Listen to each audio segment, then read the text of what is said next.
De toute façon, en français, c'est que entre le futur et le passé, il y a très peu de différence au niveau phonique. Si je dis ça va arriver, c'est futur. Mais si je dis ça est arrivé, c'est passé. Euh, Par exemple, si je dis on va allumer, c'est futur. Si je dis on a allumé, c'est passé. Donc il suffit d'un petit V qui va changer le temps. Et l'astrologie doit être dans ce V. Elle est là dans ce je vais faire quelque chose. Elle n'est pas dans le j'ai fait quelque chose. Autrement, c'est plus l'astrologie. C'est une astrologie dégénérée, décadente.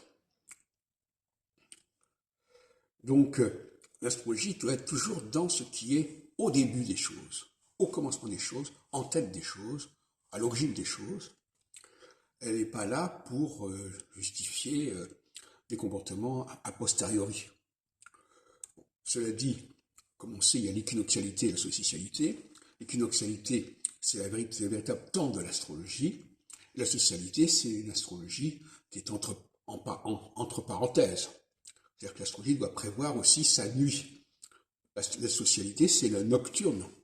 C'est un moment où elle ne peut plus s'affirmer et où ceux qui veulent rajouter quelque chose, ceux qui viennent après, ont la voie libre d'une certaine manière.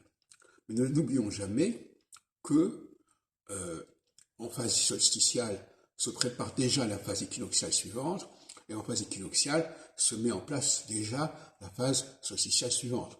Donc tout est entremêlé. De la même façon, au niveau des topiques sensoriels, comme je l'ai expliqué, que le ça nous fait changer de statut social, et donc par conséquent on est toujours à cheval sur deux statuts.